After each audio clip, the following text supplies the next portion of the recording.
where we look at how we're going to drive the future of digital EU. These days going to be very busy. We'll have keynote speakers, we'll have roundtables with people from public bodies, but also entrepreneurs, the expert from EIT Digital. Don't miss the exhibition with all the scale-ups that are here and innovation entrepreneurs, and take as much as you can for this day of meetings and discussion about what the digital revolution is bringing to us.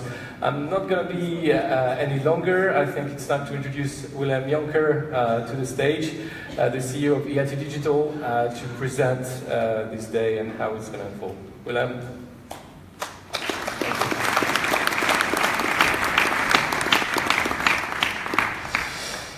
Alexis, thank you very much for the introduction. Thank you all for being with us. It's our second conference that we have here in Brussels after we had our first one last year.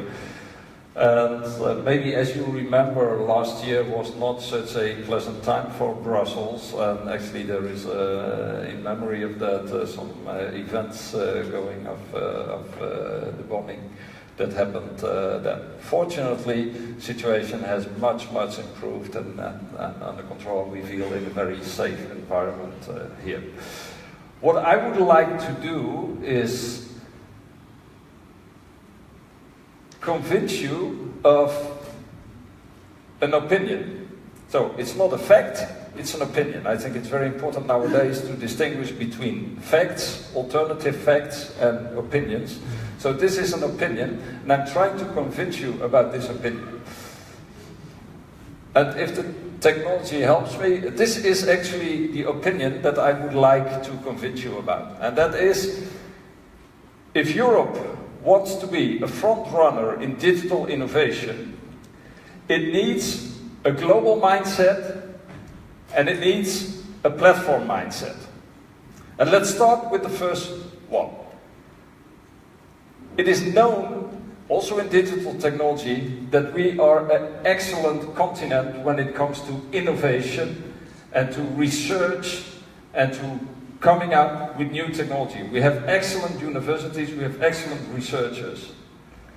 However, my claim is that if you do not complement that from the outset with a global mindset and with a platform mindset, you will not be a real winner. I'll give you an example. In 2010, we had a very popular Dutch platform. It was called Hives. And 10 million people in the Netherlands were on that platform. So almost everybody. What happened to the platform?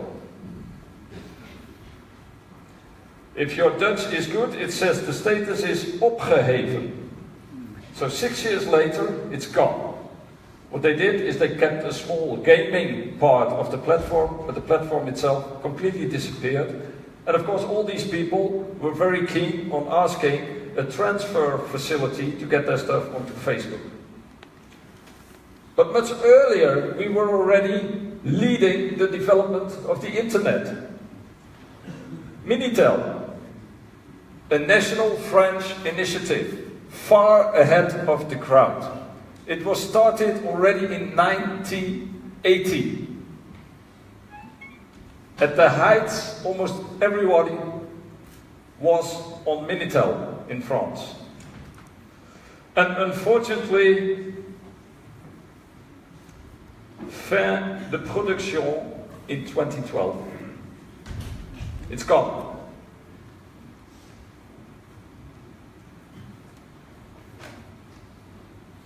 Who knows this network in Germany?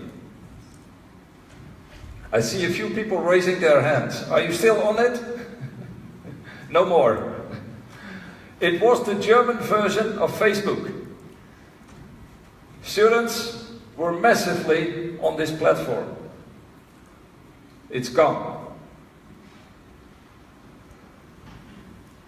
So a national platform can maybe survive for a while, but if you don't start with a global outset, unfortunately, you will not make it. And this will only get worse, because this happened in the time where we saw a dramatic increase in trans-border bandwidth. And this is in terabits per second. And you see what happened up till 2014, almost a 50 times increase, but still relatively low numbers. But you see what's happening today. This is exploding. The digital world is a global platform. If you look at the digital citizens, the largest country on earth is not China, it's not India, it's Facebook. And you see that the large digital platforms have more citizens than the largest countries on earth. And your world passport in the digital world is most likely your Facebook account rather than anything else.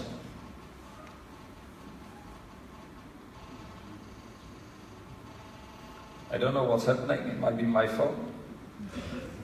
No.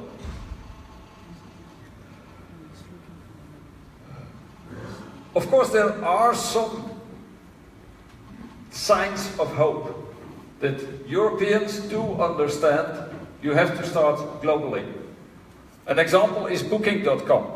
Who uses Booking.com? I'm happy to see so many hands being raised.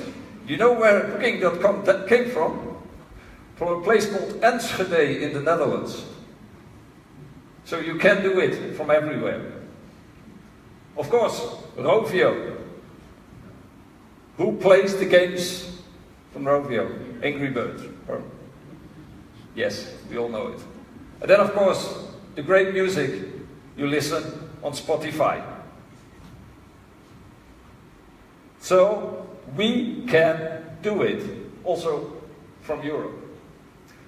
If you look at the digital platform enterprises, you see actually three classes. So you see the transaction-oriented digital platforms. That's the platforms that really allow you to do single transactions where they act as a mediator. And you see some examples. Uber, Yahoo, PayPal. You also have the innovation platforms.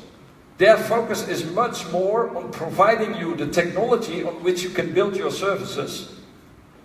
And good examples are Intel, Microsoft, Oracle, that form the backbone of many data platform infrastructures. Unfortunately, we also have a European player there, SAP, one of our partners in EIT Digital. And then you have the integrated platforms. Those are a mix. On the one hand, they provide the platform, but on top of the platform, they also provide services. Yeah?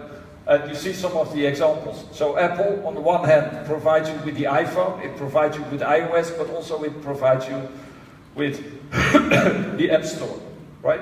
So that's the kind of enterprises that you see emerging. But where are most of those enterprises? And I think this is the most shocking picture of it all. Europe has to act. This is really worrying if you see what's going on with global platforms. Where are these platforms and where are the opportunities? There's a difference between the number of actors and the amount of value that is available in the markets that they are working.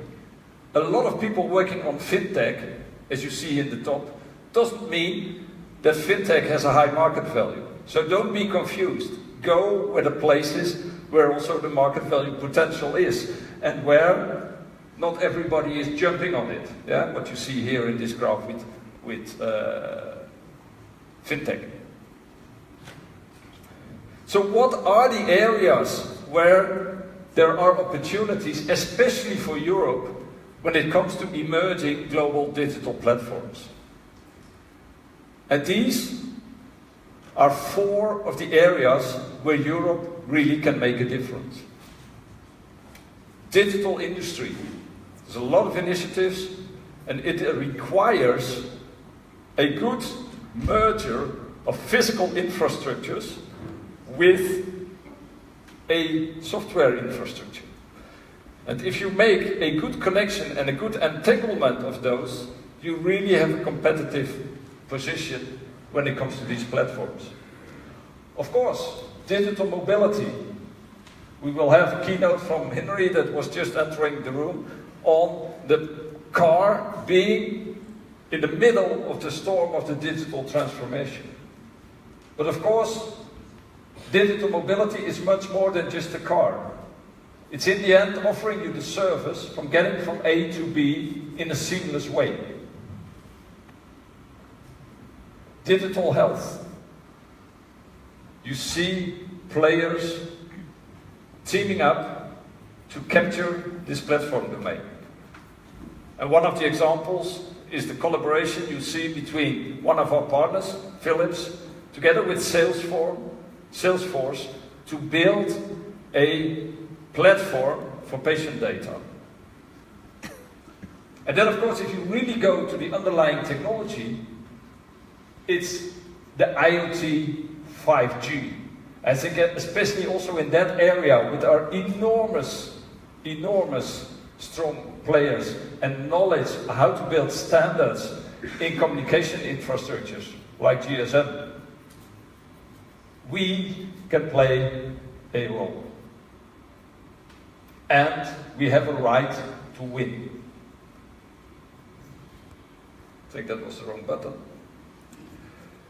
I want to mention a few of the activities that we are working on in EIT Digital. Fireware is not an activity that we are working on in EIT Digital as such, because it is a separate activity that was strongly supported by the European Commission, where people understood the importance of digital platforms. And we have a strategic collaboration with Fireware. Fireware created a foundation. It's actually co-located with us in Berlin. And we're really teaming up after we've signed a couple of years ago the MOU to reinforce each other. And that now materializes in a couple of activities that we are running where this platform plays a role. One of them is the CEDAS activity. It will be visible here, so please go to the booth and get yourself knowledgeable with it. It's all about data in the city, in the urban environment, to support all kinds of services. And it has the Fireware technology as its core. In the area of IoT platforms, we are very present as well. There is an activity called Active. Please go and see. What it intends to bring is the operating system for IoT. And then finally, in the area of the digital industry, we have the Oedipus program, where we have a mix of two platforms. An open platform provided by one of our partners, being Siemens, together with the open source generic technology that is provided by Fireware to build infrastructure platform solutions for the digital industry.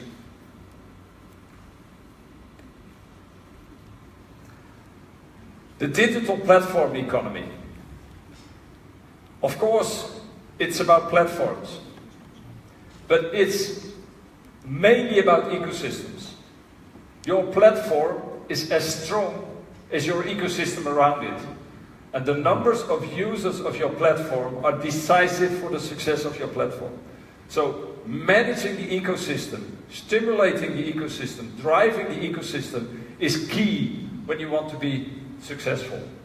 You also have to understand that platforms not always need the underlying physical assets. You can be very asset light and nevertheless have a very successful platform. And especially asset light platforms have a scaling up property at almost zero additional cost, which makes them very fast and which leads to another phenomenon which you see in digital platforms. The winner often takes it all. Who's the competitor of Facebook? I don't know.